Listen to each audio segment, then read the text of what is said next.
Hi everyone, and welcome back to my channel. So just a very quick intro today because I actually already did an intro for this video, and let's just say it didn't really match with how the outfit turned out. So that's why we gotta do a new intro. Basically, on today's video I'm making my Italian Renaissance dress for the Ren Fair that I am, or have already attended. And it's loosely based off of what I believe they called the high-waisted dress from the 14th century. This is not at all historically accurate, just historically adequate. So yes, if you are wondering what I mean by the original intro to this video didn't make any sense. Originally I still wanted to make this dress, but I was going to add elements and themes to it to make it and turn it more into a necromancer who is from that time period. The problem was with the style of the dress, and even honestly just the amount of time I had, I didn't know how to incorporate any details that made it look like a necromancer. So I had to kind of scrap that idea and just go with a basic lady from the Italian Renaissance. So yes, that is why we're doing a new intro. So I hope you enjoyed this video. As always, don't forget to subscribe and click that notification bell if you enjoy my videos. And let's just go ahead and jump into it. Alright everyone, so this is kind of discussing patterns and fabric options for said design for my Ren outfit. Now, and I probably already said this, I want to go with a very black, purple, or green theme. I think I'm going to keep green out of it this time just because I don't want it to get too like looking like Winifred. Pattern wise, now I know we're starting out with a sort of like fantasy shift chemise underneath it, and I narrowed it down to two patterns, which is either Simplicity 2573, which is this one, not the dress itself, but they have a like full length fantasy shift, or 2331, which is I always want to make something from this pattern and it just keeps getting put on hold, but which is actually more of a gypsy costume, but they have the similar style shift but as a shirt instead of full length. The reason this is why I'm kind of jumping between the two is because two reasons. A, it's going to be hot. It's going to be in June, it's going to be summer, it's hot. So having a full length one, maybe not the best option. Secondly, I don't know if I have that much fabric for a full length one. And for that, I am going to just stick with very basic black. And I have my linen, which I think will be very nice. So yes, it does actually look like I have more than I thought I did. So I don't know. I'll have to think about it still. So linen is our base layer. Ugh. Now, the major pattern I'm working off of is going to be Angela Clayton's M7763, which is her like high-waisted 14th century, I think, themed dress. I think that's right. If not, I'll have the correct century up there. And this is in two parts, which is we have the underskirt. Here you can see the back here. I don't know how well, but you have an underskirt. And then you have the overdress part. So you can see that like she's done her underskirt in cream and her overdress is in pink. The only part of this pattern I am not going to be doing, and I'm going to do something totally different, is the sleeves. I just don't really like the sleeves. To me, they don't really read correctly for the look I'm going for. I've narrowed it down to a couple of style of sleeves, and quite honestly I'm just very indecisive, so that'll probably be the last thing I decide upon. So the underskirt is also going to be black, and I honestly promised myself, I said I am not going to buy any fabric for this. Hey Mushu, I'm not going to buy any fabric for this project. I'm going to use what I have around the house. and then I bought fabric for this project. Which honestly I almost didn't buy, but I was like weighing the options, and I did kind of honestly want the underskirt to have some sort of design, or else it was all just going to be a bunch of very plain fabrics. So I saw this, and I know it has gold on it, but it is black and gold. But honestly, I think it's going to look really good with this fabric, and I think it has a really nice pattern, you can see. It is very Ren Faire to me. So this will be our underskirt. Yeah. The main part of the dress is not going to be black, it's going to be purple. Now, originally, I had decided to go with my faux purple taffeta, which is here. I love the color. I love the color, and I think it will really go well with everything. And I'm pretty darn sure I have plenty to do with whatever I want. But I do have another purple fabric I saw in my stash back there, which looks like a mess. I promise there's some organization in my life. And it's this weird one, which is a bunch of shades of purple in varying stripes. Thank you. In varying stripes. This one is a cotton. Now the only reason I'm like, I mean, it's cool because it's got like silvery stripes. It's more fantasy. I could never use it for anything other than a fantasy costume. Like, it would not be appropriate for historical at all because of the metallic striping in it. The only reason I think I'm not going to use this is I think it'll really clash with the underskirt pattern. But for now, we'll leave it on the table as a potential idea.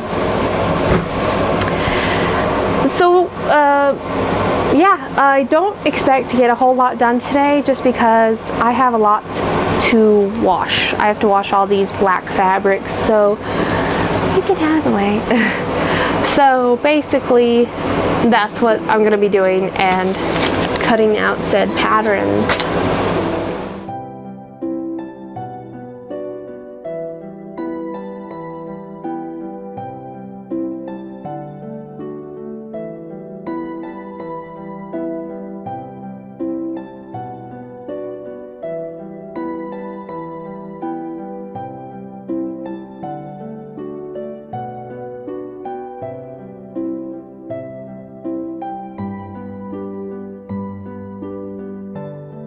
Alright, I've got my linen nicely washed. I've measured it out. I've got about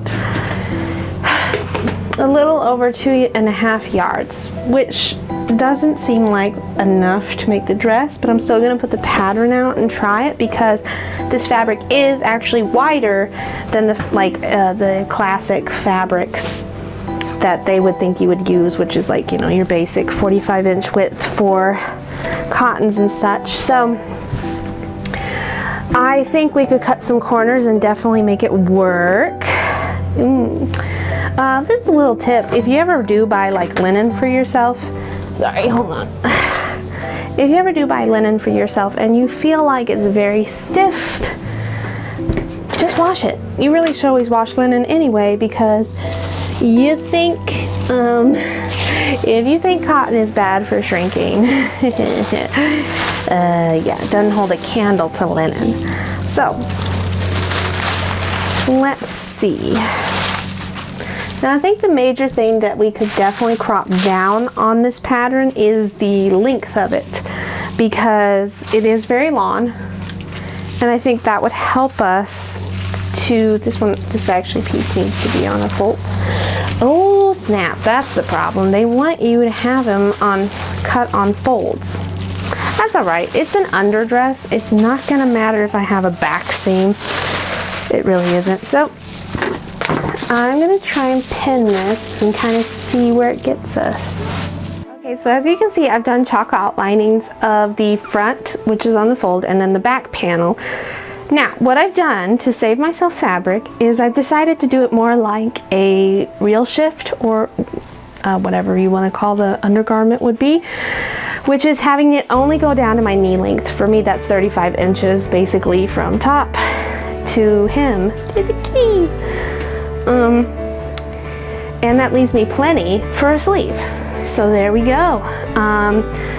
Now the reason I want to have something more like this as an undergarment is not so much to be historically accurate, because obviously we're not doing historically accurate, but just so it doesn't ride up while I'm wearing it through the day. That's why I opted for more of a shift underdress style base garment, because I worried that the top would ride up.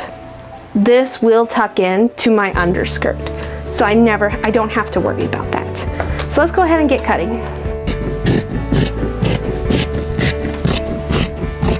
So this is the sleeve piece, and 100% honest, they're very mock medieval, very tight fitting, and I don't want that. So all I'm gonna do is copy the top, and I'm actually gonna balloon it out a bit more because I want it to be a bit looser, so that if I go with the type of sleeves I'm kind of contemplating on going with, I can have a bit to pull out to give it that sort of romantic look. So that's what I'm gonna do next, is chalk out around this my real sleeve design I want.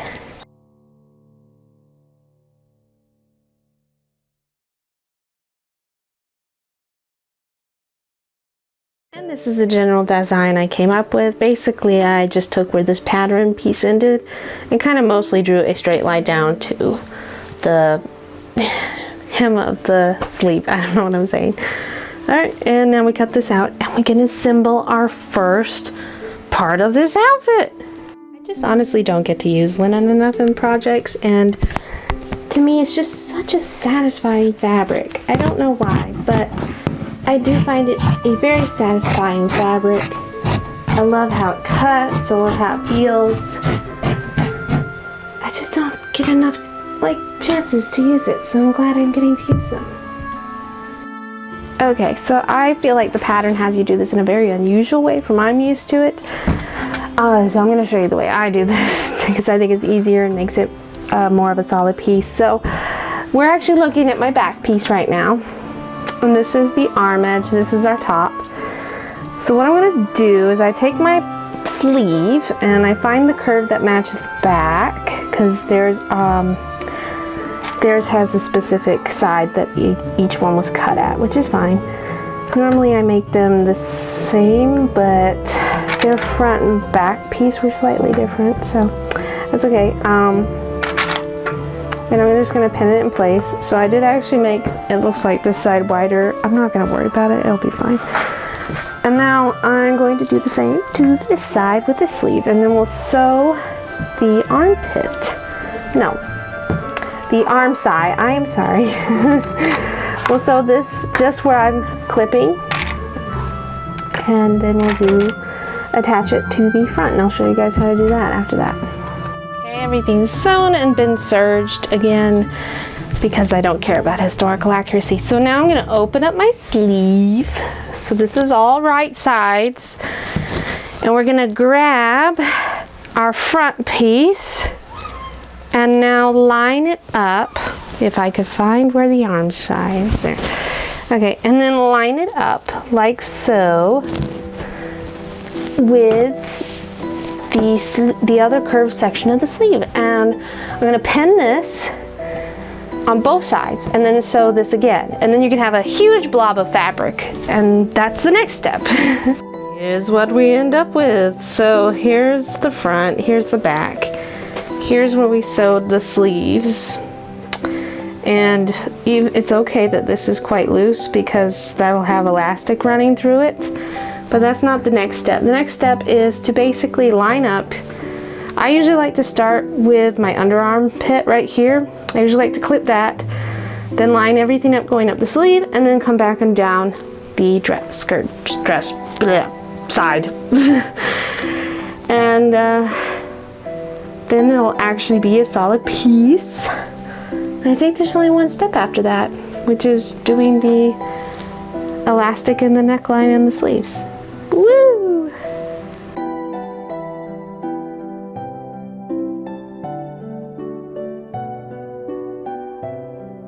We're on to the last step because I've gone ahead and serged the whole neckline and the top of the sleeves. I've also went ahead and serged and hemmed the sleeve ends and of course the base. So this is creating the the channel for our elastic, and it's very straightforward. Just literally go ahead and go around pinning enough space for you to have your elastic feed through. I'm gonna actually leave a gap here. Even though I've pinned it, I'm leaving a gap here at the very back seam, and that'll be where I feed my elastic in. Once we sew this, you can also choose, if you so want to like roll under your hem. If you want to, you can also go further down, and I'll tell you in a minute what this does. So say we went further down, and again you'd leave your gap, but this time if you use them, you see how I have my 2 pins like this, you would actually sew 2 lines and have a channel running here between the end and the top, and what this would do is give you a nice little ruffle.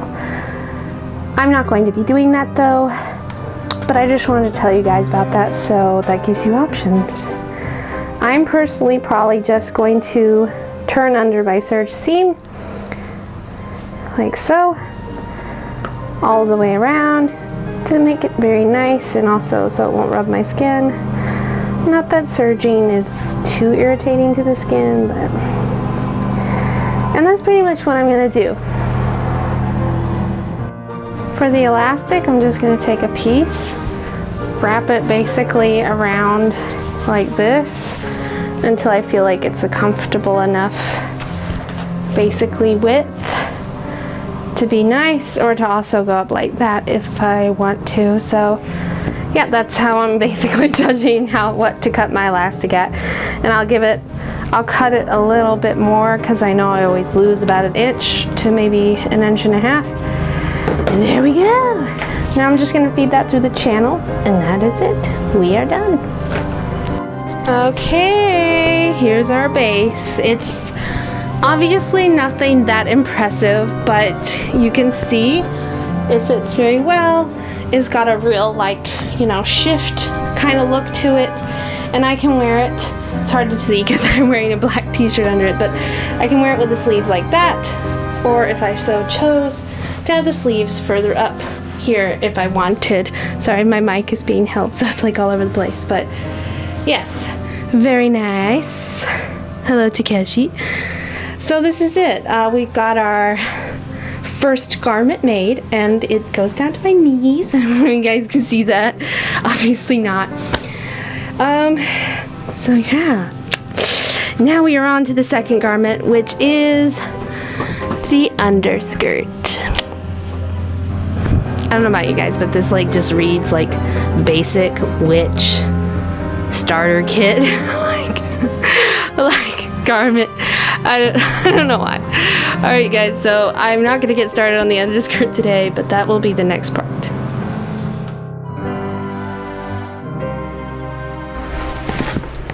Okay, so there is a problem. First off, we're on to the second part now, which is cutting the underskirt. And I lost the pattern piece for it. I think I've packed it away with another pattern, so whoopsies. Also, excuse my hair looking absolutely frazzled. Not that it doesn't always look frazzled, but it's been a very busy day. So the good news is it's a very easy pattern piece. It was basically just 3 squares that are then gathered into the waistband. So that's fine, and the squares look like they're cut on the fold as according to the instructions. So basically I'm just gonna find out the length I need, which is the only thing I'm worried about. Is I did kind of want to know how long it should be, because I'm wondering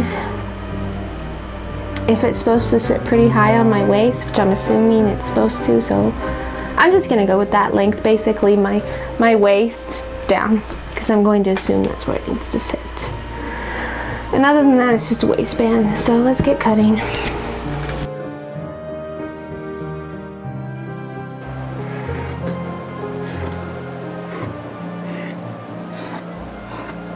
Okay, so I have a confession, and I kind of knew this was going to happen. I didn't have enough of this fabric, so that's all right. My back panel is essentially going to just be basic black, but they're both 100% cotton, so it's fine.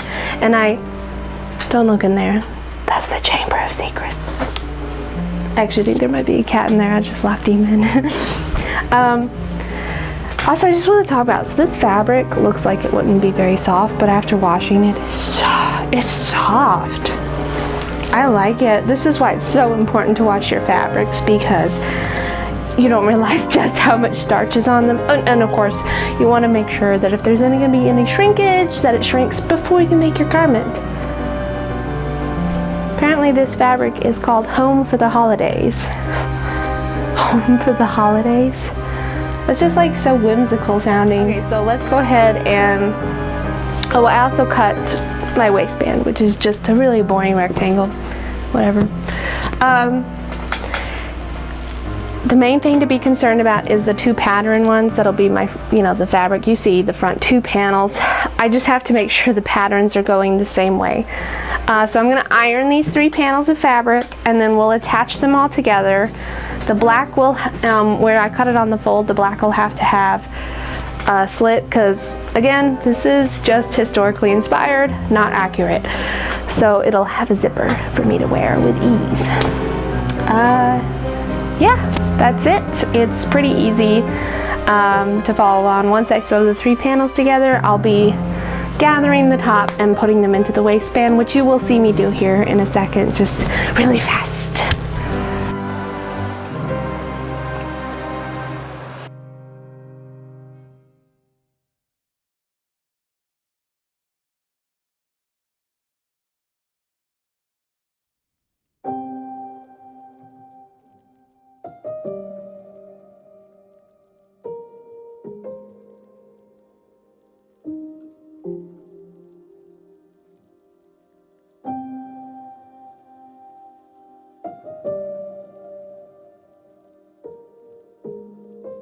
I'm an idiot, but that's alright.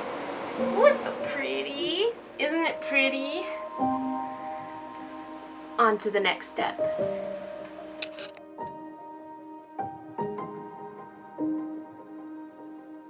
Cut out in my faux taffeta, my faux purple taffeta.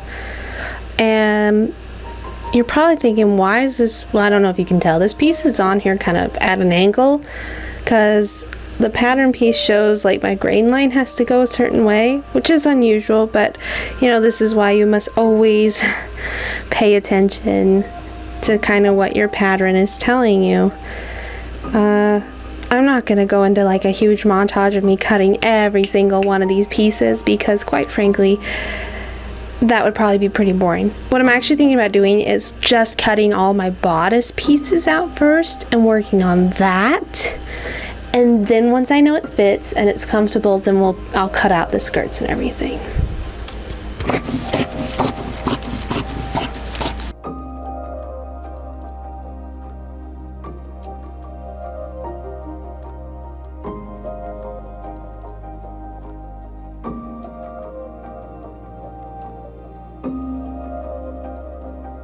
Okay, we're on to the boning of the lining now.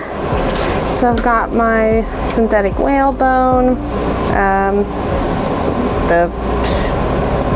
what is it, 6 millimeters, I think, snips, and a file to the edges.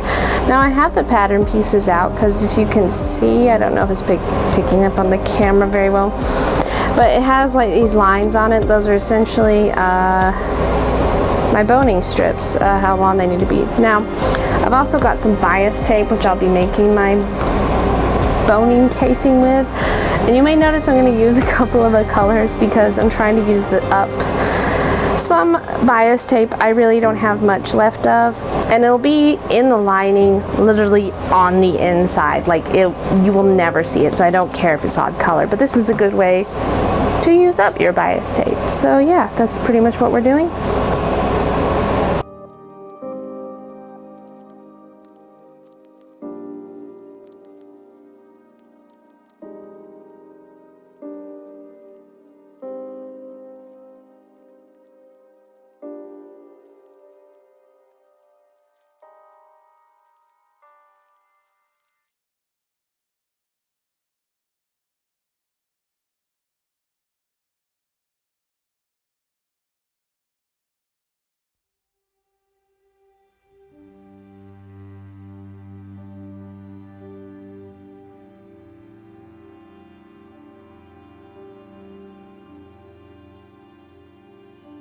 Alright guys, I'm actually going to show you one of my favorite tricks to do the line.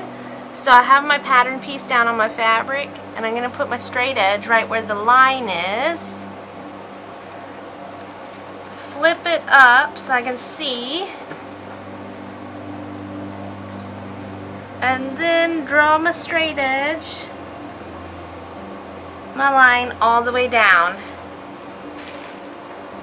See how easy that is? I just wanted to show you guys that because I thought that was cool. Alright, and all the boning channels are done. I didn't go over this, but if you look in the booklet, you also do have to put boning channels into where your seams are. Just kind of looking at the picture, so I've got it on my back seam and my two side seams. Kind of looks pretty that it's pink and black. So this is my lining all done. And now we're going to be sewing the wrong sides together. I'm sorry, the wrong sides of the lining and our main fabric together. Oh yeah, with synthetic whalebone, you do need to iron it once everything's in. That's how it's all now like kind of flat. There's a few that aren't super flat, but they're flat enough that they'll conform later on. So let's get to it.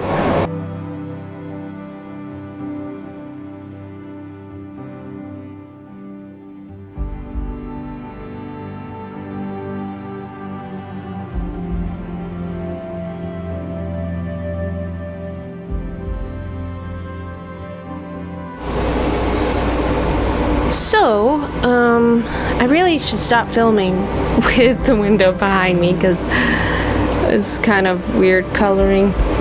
Whatever, I give up. I'm tired. And there's still so much more to do. But that went okay. That went pretty well. Probably, I'm going to guess that was honestly probably the most tedious part of the whole costume was the boning. It was just, it's just tedious, you know. Wasn't necessarily hard. Just annoying. So we've put that to the side, but here's how it looks. Yay! As you may have noticed, I used up the remainder of my underskirt fabric as my lining because waste not, want not. So we are now onto the skirt and waist binding. I thought I said band. I was like, what? And yeah, I'm just gonna go ahead and cut it out, and it looks like the first step is just cut it out and stitch everything together. Stitch your section, stitch the back of the skirt back section together, and she does ask that you use French seams, which makes sense because there won't be a lining. So I don't know. Yeah, let's do it! Woo woo woo! So here you can see I am making the holes for my eyelets, and I do apologize over the next couple steps. I have to just kind of quickly go over things because I was really running low on time. The next part is how I did the diamond pin tucking for my sleeves, and for that I measured out basically how long and how wide I needed it for the part of my arm, and then I added about 2 inches, and I pin tucked all of the lines first, as you can see here, horizontally, and I just used my foot to kind of gauge how big to do it. Then I ironed them all going one direction, and I pin tucked the same width using my foot vertically, and that was it. It was a lot easier than I thought it would be.